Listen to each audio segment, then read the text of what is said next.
Bag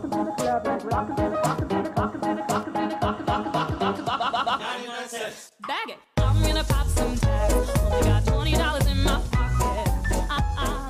Looking for a come up. This is freaking awesome. Salut à tous! Aujourd'hui, nouvelle vidéo sur les armes d'Endgame.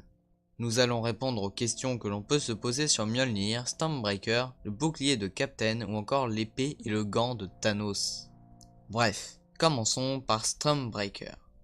Stormbreaker était, même pour les fans, une arme peu connue avant d'apparaître dans le MCU. Je trouverais donc ça bizarre qu'elle reste aux mains de Thor. La hache pourrait donc être donnée à Beta Ray Bill, déjà teasé dans Thor Ragnarok. Thor pourrait pour moi ne garder Stormbreaker qu'à une seule condition, qu'il ne devienne, comme dans les comics, plus digne de porter Mjolnir. Cela nous ramène donc à parler de Mjolnir. Comme me l'a fait remarquer Clara Toutcourt, Thor n'a pas gardé Mjolnir à la fin d'Endgame. Et oui, Steve l'a ramené dans le passé. En tout cas, c'est ce que nous fait penser le film. Malgré ça, je pense qu'il est obligé que Thor retrouve son marteau. Maintenant que le multivers est introduit, tout est possible. Par contre, si Thor ne devient, comme je l'ai dit auparavant, plus digne de porter Mjolnir, l'arme reviendra pour moi à Jane Foster. Je sais que l'actrice a arrêté les films Marvel, mais on peut espérer la revoir même si elle vient d'une autre dimension.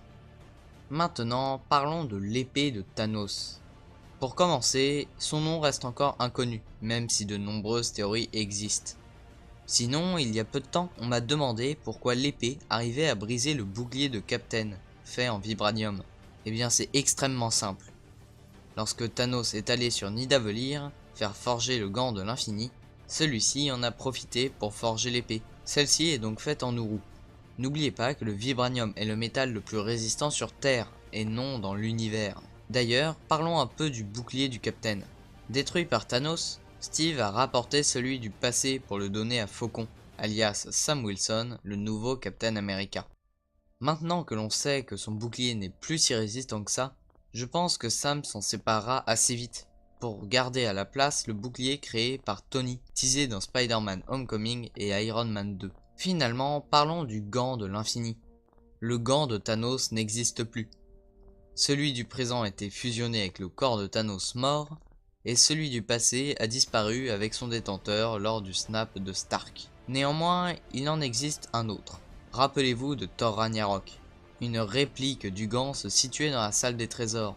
Odin en avait donc fait forger un dans le passé, qu'il aurait peut-être utilisé, qui sait. Créé en Uru, celui-ci a sûrement survécu à la destruction d'Asgard. Je verrais bien Adam Warlock ou le Silver Surfer tomber dessus dans les prochains films. D'ailleurs, nous ne sommes pas sûrs qu'il s'agisse du gant de l'infini. Il existe dans les comics le gant de l'abondance. Celui-ci est moins puissant que le gant de l'infini. Vous le retrouvez dans le premier tome de la série Howard le Canard de Panini Comics. Je mets le lien du comics en question dans la description si ça vous intéresse. Et bien voilà, je crois en avoir fini avec les armes d'Endgame. Si vous avez d'autres hypothèses, questions ou idées de vidéos, mon serveur Discord et mon Instagram dans la description ou encore les commentaires sont là pour ça. En tout cas, je vous dis à bientôt. Ciao! Ah oui, et je vous invite à liker, à vous abonner et à partager la vidéo. Allez, ciao!